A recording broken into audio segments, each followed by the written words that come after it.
Bienvenue aux grandes rencontres de Joël Etienne. Nous sommes à Paris caniculaire. L'été 2022 indique que le changement climatique est en train de s'opérer. Les Européens sont en train de vivre des moments difficiles avec des incendies, pendant qu'en Afrique, c'est l'eau, la pluie qui crée des grabuges avec les inondations meurtrières. Aujourd'hui, je reçois, est-ce que je peux dire une personnalité de proue? Celui que je vais recevoir, il est né le 15 juillet 1932. Quand on fait la soustraction 2022-1932, il a fêté son anniversaire le 15 juillet dernier. Donc maintenant, logiquement, il a 91 ans. 91 ans, il a encore l'allure d'un jeune athlète. Et mon invité, il s'appelle Jean Blaison. Monsieur Blaison est arrivé en France pour la première fois le 5 octobre 1970. Beaucoup n'étaient pas nés. Ceux qui sont nés sont pour la plupart au pouvoir. Ceux qui n'ont pas la chance ont regagné les cieux. Monsieur Blaison ne s'amuse pas.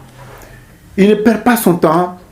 Il aime tellement son pays, tellement l'Afrique, que pour son âge, il est entre les morts et les vivants, je peux le dire. Et quand il dort, les morts viennent lui parler. Et quand il se lève, il voit la vie des vivants. Entre les deux, le monsieur ne dort pas et ne fait que réfléchir. Et ces réflexions sont traduites souvent dans des ouvrages. Je vais donner la parole tout à l'heure au vieux Blaison, qui est ivoirien, 91 ans. Super. Voyez, monsieur Blaison. Papa, bonjour. Je suis obligé de vous appeler papa, compte tenu de votre âge. Comment allez-vous? Très bien. Dieu fait grâce. D'accord. Vous êtes vraiment né en 1991, le 15 janvier 15 janvier 1932. Joyeux anniversaire. Merci. D'accord. Vous avez 91 ans. Comment vous vous sentez dans votre âge? Je me sens merveille. Vraiment? Merveille. Alors, monsieur Blaison, vous mangez quoi pour vivre 91 ans? Vous marchez sans béquille? Vous êtes encore en forme? On a l'impression même que vous arrivez de temps en temps de descendre dans l'arène des jeunes pour faire votre chasse sentimentale et puis revenir. Vous mangez quoi? C'est quoi votre secret de longévité? Savez-vous, Dieu fait grâce à qui il veut. Ce que nous mangeons, tout le monde le mange. Mais il y a quelque chose qui est extraordinaire, c'est que dans la vie, il ne faut pas offenser des personnes. Laissez qu'on vous offense et vous ripostez. Mais si vous êtes là à offenser à tout moment, vous ne savez pas avec qui vous allez croiser. Parce que la vie que nous vivons, il y a des vivants, mais aussi il y a des revenants. On se côtoie tous les jours, on marche ensemble. Et souvent, vous parlez à une personne que vous ne connaissez pas, peut-être il vous a fait quelque chose, vous l'insultez, demain matin vous ne vivez pas. Restez dans la courtoisie et toujours, si quelqu'un vous parle, si c'est un jeune, écoutez-le. S'il est énervé, posez-lui la question. Pourquoi il s'énerve? Qu'est-ce qu'il veut? S'il ne veut pas écouter, vous s'excusez et puis vous partez. D'accord. Bon, alors lorsqu'on menait nos investigations sur vous, vous étiez un des premiers déclarants en douane en Côte d'Ivoire. Oui. Et la société Mobile Oil, qui est devenue plus tard la CIE, Oui. vous avez été un déclarant. Comment ça s'est passé? Et c'est en quelle année? C'était en 1956. En 1956, mais avant d'arriver là, permettez-moi quand même, je vais aller encore un peu en arrière. Allez-y, oui. Lorsque mon père il quittait l'armée en 1947, au mois de septembre 1947, j'étais d'abord sur la route des travaux forcés. Et de là, lorsqu'il est venu, j'étais content parce que je voudrais aller à l'école. Lui aussi d'ailleurs. Mais vu mon âge, il m'a acheté les machines à coudre. Il voulait que vous soyez tailleur. J'ai été tailleur. D'accord. J'ai été tailleur. D'accord. J'avais 13 ans lorsque j'ai quitté la route, mais arrivé à Boaké, où j'ai grandi un peu, parce que j'ai quitté Boaké en 1955. Et c'est à Boaké que j'ai fait mes études primaires. Après, il est parti au village. J'ai été tailleur entre 48 et 49. Là, je cousais bien les pantalons, les camisoles, tout et tout. J'avais 3 machines à coudre. Et puis, j'ai dit à papa, ça ne m'intéresse pas. Il dit pourquoi? J'ai dit, regarde ta chemise, ce que tu as porté. Moi, je couds les choses et puis des fils, c'est pas à gauche ou à droite. Mais ce que toi, tu portes là, c'est bien cousu. Parce que ça vient d'Europe. Oui, j'ai dit, bon, c'est que les personnes qui ont cousu ça là, ils sont instruits, ils mesurent et ils connaissent tous les degrés. Mais moi, je vais aller à l'école. Il dit, tu viens d'avoir 16 ans, 17 ans. C'est quelle école primaire qui va te prendre à 17 ans? Quelle école primaire qui va te prendre? Alors qu'à l'époque, si on ne comptait pas les dents, on mettait la main. J'ai dit, c'est pas grave. Je partais au travail et un jour, c'était vers mois de juin, au camp militaire, on recrutait les élèves. Et j'ai trouvé l'ami de mon papa. Je partais au boulot et il amenait les enfants à l'école. Je lui ai dit, mon père me dit de m'inscrire à l'école. Il dit, c'est vrai? J'ai dit, oui, oui. Mon père me dit de m'inscrire à l'école. Bon, avec ma taille, il m'a envoyé, il m'a inscrit. Bon, il reste, c'est mois de juin. C'est les vacances? C'est les vacances. Bon, je suis resté sur les bancs. Un mois peut-être? Un mois. Un mois? Et ce mois-là, ça a été une punition pour moi. Parce que je ne comprenais rien. Et j'ai balbutié en bambara déjà. Oui. Je viens du village. Alors j'ai fait 2 ans au dehors avec la couture. J'ai commencé à parler un peu bambara. Mais le français, c'est difficile. C'est très très difficile. Bon, le pire, c'est que fin d'année, la rentrée prochaine, on me passe à la classe supérieure. Pour quelqu'un qui a fait 1 mois de cours.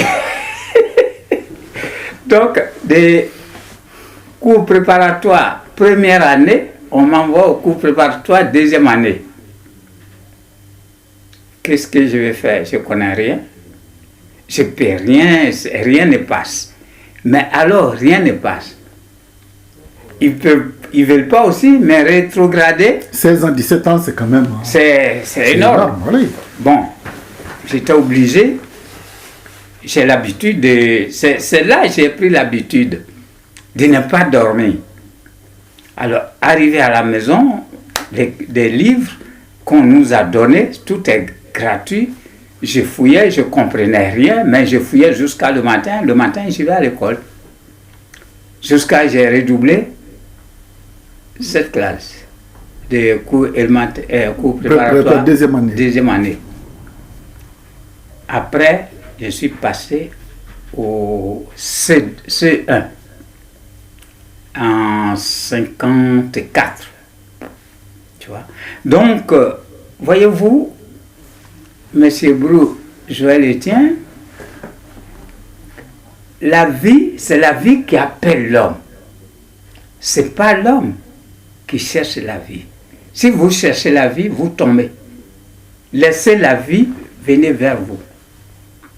Alors, petit à petit, j'ai commencé à marcher jusqu'au C2. Arrivé au C2, mon père a pris sa retraite en 55. Donc, Il dit, on va au village. Je dis, je ne vais pas au village. Je ne vais même pas aller à Maï, je vais aller à Abidjan. Il dit, mais tu ne peux pas aller à l'école. J'ai dit, ce que je connais là, c'est beaucoup. Je vais l'améliorer. C'est ainsi que je me suis trouvé à Abidjan en 1955. Arrivé à Abidjan, je voudrais aller à l'école. Mon cousin sur lequel je me suis trouvé, il m'a dit, voilà, je gagne 10 000 francs par mois. Je paye ma maison, 3 000. J'ai 3 enfants. Alors, toi, tu vas aller à l'école et je vais te nourrir, c'est pas possible. Donc, viens, tu vas faire petit boy. J'ai dit, bon, d'accord. C'est ainsi que j'ai commencé. Et lorsque j'ai dit non, il faut que j'aille suivre les cours du soir. Donc, petit boy, j'ai quitté. Je suis rentré à travaux publics. J'ai été chaîneur. C'est quoi chaîneur? Chaîneur, tout Cocody, les villes, les nouvelles villes là, c'est moi qui a tiré la chaîne de 50 décamètres avec les géomètres, les Gentès, et les Blancs. Il y a un monsieur Nguessan, c'est un ami. On a travaillé, mais je n'ai pas le temps parce que souvent on se trouve en Bougouanou, souvent on est à Machin, Labia. Ça passait dans ma main. Comment dirais-je, Bondoukou. J'ai passé 3 mois là pour travailler avec les géomètres. Vous avez vraiment participé à la construction, à la modernisation même de la Côte d'Ivoire? Tout. Mais je n'ai pas le temps d'aller au cours du soir. J'ai démissionné. Il faut que je trouve un endroit. À cette époque-là, lorsque vous étiez chez nous, vous touchez combien? Mon premier boulot me donnait, le petit boy, j'ai 150 francs par mois. 150 francs par mois? Par mois, 150 francs. Non, vous pouviez vivre à cette époque-là avec 150 francs? Ben, si je les prends, je donne tout ça à mon cousin, parce qu'il faut que je mange. C'est lorsque j'étais à travaux publics que j'ai gagné 300. 300 francs par mois? 300 francs par mois. D'accord. Là, j'ai payé ma maison à 100 francs. Et puis, partant de là... D'accord. Bon, on va déjà aller maintenant. Comment vous êtes arrivé à être déclaré en douane? Ben, justement, c'est lorsque j'ai fait ces travaux. J'étais dans une maison privée des géomètres qui m'ont renvoyé. Et lorsqu'ils m'ont renvoyé, il y a Oufoué Bénin installé, mais il est encore à Paris. Mais il y a, comment on appelle, le Prud'homme à Abidjan. Oufoué a installé Prud'homme. Prud'homme, ça dit que... Et quand on renvoie quelqu'un, c'est la justice des travailleurs. Des travailleurs licenciés malencontreusement ou injustement. C'est ça. Déjà à cette époque-là, oui. Et là, j'ai tout fait pour être renvoyé de mon travail pour qu'on me paye. Donc, j'ai fait... On vous a payé combien après le Prud'homme? Ça, Prud'homme là, j'ai été... Moi-même, je ne connais pas, mais ils m'ont donné un paquet d'argent. Il fallait prendre votre temps pour compter. J'ai eu l'argent à la main où j'étais devenu fou. Peut-être que ça ne valait même pas 10 000. C'est pas. Mais ce qui est sûr, il faut que j'aille payer mon cours. Oui. Moi, c'est tout mon dada. Il faut que j'aille payer mes cours. Parce qu'il faut que j'aille à l'école. Il faut que j'arrive à travailler dans le bureau avec Blanc. Ça, c'est ma priorité. Travailler dans le bureau avec un Blanc. Pour le connaître. Donc, je suis allé payer le cours dactylo.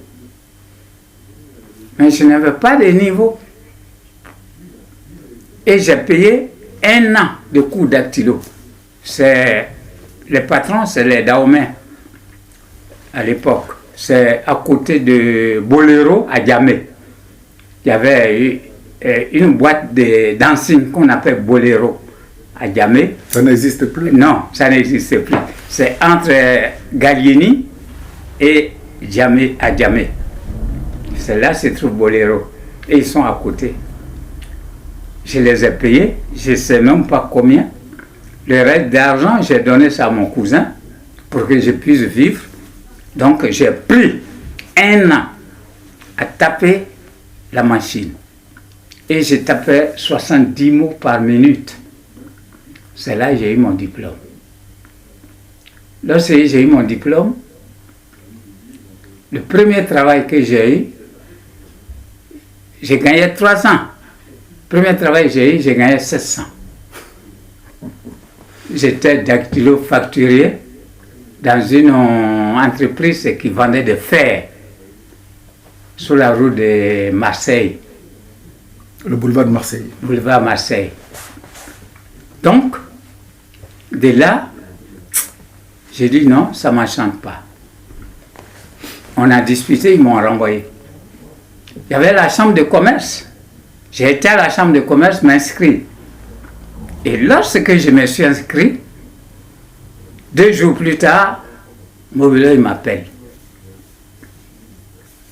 Je suis allé là-bas comme dactylo, secrétaire. Il copie les lettres, il les laissait, j'arrive, je les tapais le matin. Et il y avait un vieux blanc. Un jour, il m'a dit, Jean, n'importe quel papier tu vas trouver sur la route, il faut le prendre, il faut le lire. J'ai dit, bon, d'accord. À ce qu'il fait que tous les journaux venant, comment on les appelle, parisiens, c'est parisiens qui venaient à Abidjan. Les journaux parisiens, c'est ça qui venait à Abidjan. Tu arrives dans ma maison, c'est plein de vieilles journaux, je lis seulement. Je lis. Des mots que je ne comprends pas, j'ai acheté. Au travail, ils m'ont acheté un dictionnaire.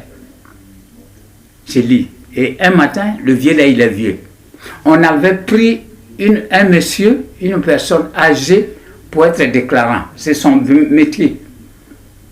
Le premier jour, il est venu avec une bouteille de vin. Dans la journée, il a bu. Son bureau, tout est gâté. Ils l'ont foutu au dehors. C'est là, le vieux blanc, là, il dit, bon, on va apprendre ça à Jean. C'était en 57. Donc, ils m'ont pris à faire la déclaration en douane. En 57. D'accord. Et le premier bateau qui a envoyé, parce que les cuves dans lesquelles se trouve le pétrole à Abidjan, ça a été construit devant moi. C'est moi qui faisais tous les factures de ces cuivres. C'est un métis qui est ingénieur. Un métis, je crois, il est de Caraïbes, qui est ingénieur costaud, gros, Kaya. C'est lui qui est ingénieur, c'est lui qui a construit tout ça. Voilà. D'accord. Et vous vous retrouvez comme assistant directeur aussi à Bobo Dioulasso en 1959. Oui, parce que à Bobo Dioulasso, le chef qui est là-bas, c'est un Béninois, un Daomen, et son assistant a été renvoyé. Donc, c'est pour faire la déclaration, parce que c'est l'assistant qui fait la déclaration, donc ils m'ont envoyé là-bas. Et puis, en 1960, votre pays connaît son indépendance. Oui. Et vous rentrez à Abidjan. Je rentre à Abidjan. Et comment vous avez vécu ce moment de l'indépendance? L'indépendance. Je ne peux pas vous le décrire. Tellement que c'était... Ça vous dépassait. D'abord, j'ai pleuré. Au regard des travaux forcés, Ouais. quand vous aviez 11, 12, 13 ans, Ouais. vous faisiez les travaux forcés. Et puis, en 1960, on dit une fois Boigny arrive avec l'indépendance. Ce qui est plus extraordinaire, c'est qu'on peut parler avec blanc. Avant, ce n'était pas possible. Non. Non. Tu peux parler avec blanc, avec le français. Avec tout blanc, tu peux parler. Et à cette époque, c'est impossible de parler avec blanc. On t'appelle comme un chien. Tu travailles comme un chien. Tout se fait comme un chien. C'est-à-dire c'est l'esclavage qui continue en fait. Oui. Oui. On vous exploitait comme ça. Mais, tu vois, même, tu travailles et un petit boy qui travaille, qui a 150 francs par mois et qui fait 12 heures. Tu arrives le matin, tu dois garder le petit, tu dois faire, comment dirais-je, marmiton de cuisinier, tu vas laver des assiettes, tu vas préparer, tu vas laver la chambre, les maisons, tu vas faire les lits, tu vas faire ceci, et puis à la fin du mois, on te donne 150 francs. Alors l'indépendance arrive. L'indépendance est venue. Ça a été une joie. J'ai vu, avant l'indépendance d'abord, avant l'indépendance, lorsque au fouet, les Blancs voulaient le tuer. C'est les femmes de Anne-Marie Rachid qui se sont levées, qui ont parcouru le pays. Amman, Anne-Marie Rachid s'est déshabillée devant le commandant. Et elle lui a tapé sur la tête avec son paille. Ça, voilà. L'époque là, c'était, je ne sais pas comment le calculer. Ça fait, c'est effrayant. Et puis c'est beau à voir. C'est beau à voir. Mais ça même pas c'est risqué. Comment? On peut te tuer comme on tue aujourd'hui d'ailleurs. Mais bon, à cette époque c'était le blanc qui tuait. Ouais. Maintenant c'est le noir qui tue son frère noir. On peut te tuer. Hein? Et là, l'indépendance est arrivée. Bon, c'est là, tout le monde est PDCI. Tout le monde, PDCI. Et aucun enfant n'a le droit de dire la méchanceté sur le fouet de Boigny. Ça, c'est clair. C'était un dieu. Il est, je crois, je ne sais pas comment je peux calculer ça, dans quoi je peux le mettre. Il y a des femmes qui viennent, qui rêvent même, qui le voient, que le voyaient en tant que le plus puissant du monde. Et quand cette femme-là arrive à parler de son rêve, il dit laissez-la venir vers moi. Elle va, il tourne là, il sort une grosse enveloppe, il lui donne l'argent. Ça c'était Diaoufoué, ça. Ça c'est Diaoufoué. Bien. Alors je voudrais rappeler que l'émission que nous réalisons en ce moment, on la réalise dans le mois d'août. Alors on a fait exprès pour que cette interview se passe dans ce mois, parce que nous allons mettre un peu l'accent sur l'acquisition de l'indépendance de la Côte d'Ivoire, et nous avons un témoin vivant qui est notre invité, le vieux Jean Blaison. Donc 1960, au fouet à l'indépendance. Et puis la vie continue. Comment la vie à cette époque-là, comment les choses se sont passées? On a du travail. Tout se passe à merveille. D'abord, c'est l'indépendance, on a tout. C'est les garçons qui balaient la ville d'Abidjan. C'est les garçons, pas des femmes. Mais ils sont payés. Ils sont payés cher. C'est l'État qui les paye. La vie était propre. La vie était magnifique. Mais parce que vous n'étiez pas nombreux. Si, quand même. C'est pas comme maintenant où aucun respect, on fait n'importe quoi. Mais c'est normal qu'il n'y a pas de respect. Parce que à l'époque, on est éduqué. Et aujourd'hui, il n'y a pas d'éducation. Il n'y a pas d'éducation civique. Donc personne on obéit à personne. À personne, oui. Mais la liberté, ça dit que la liberté est galvaudée. En fait, c'est une liberté galvaudée qui a dépassé l'extrême en Côte d'Ivoire, surtout en Afrique, ou surtout en Côte d'Ivoire. En Côte d'Ivoire, la liberté, c'est pas une liberté, c'est devenu un des autres. C'est complètement. Mais à l'époque, quand vous voyez un monsieur qui passe, vous lui dites bonjour, il s'arrête, il vous serre la main. Même si vous ne vous connaissez pas. Même si vous ne connaissez pas. Et si vous le voyez que vous ne le saviez pas, il va vous saluer. Ou il va vous demander. Vous ne dites pas bonjour. Poliment, hein? Poliment. Donc en 1960, vous passez cette belle époque, et puis le 5 octobre 1970, qu'est-ce qui vous a poussé à quitter la Côte d'Ivoire? Parce que je voudrais préciser que le 15 octobre 1970, le vieux Bleuson quitte la Côte d'Ivoire. Je ne sais pas s'il est passé par les eaux, ou bien s'il est passé par bateau, mais il va nous dire ça. À cette époque-là, vous prenez aussi le risque de prendre les eaux pour venir en France?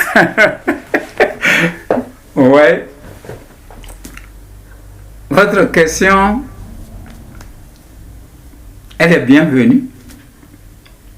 Parce qu'aucune personne ne sait comment je suis venu en France.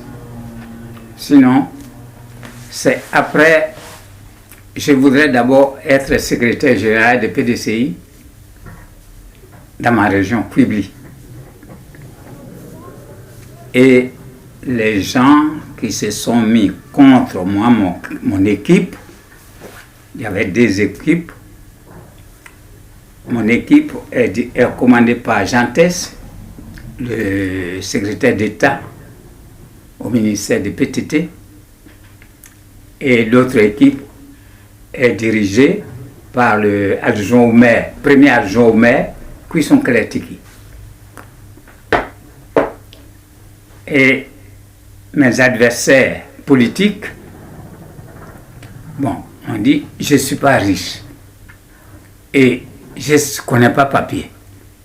Et ce n'est pas aujourd'hui que tout le monde dit, je ne connais pas papier. Hein? Ça date.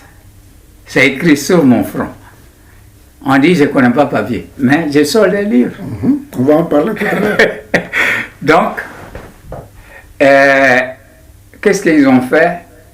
Ils ont fabriqué les flèches, la méchanceté à l'extrême, pour dire qu'on va tuer au fouet.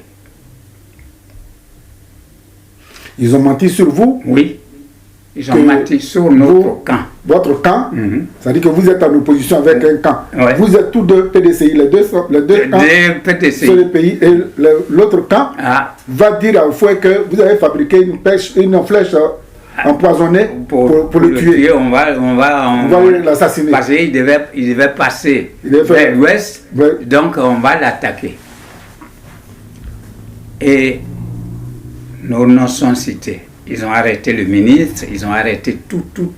Ils ont donné une liste de 300 personnes et 500 personnes. 250 d'Abidjan, 250 dans les villes d'Okwe, Kiglo, tous les plaies, Ma. À ce moment, Quibli n'existait pas, on s'est donné à Ma. Tout ça, on a commencé à nous ramasser. On ne sait pas pourquoi. Et ils avaient déjà trouvé le motif? Ouais. Rien que pour vous écarter, pour dire que vous tentez à la vie du président Fouet. Donc, je me suis trouvé en prison.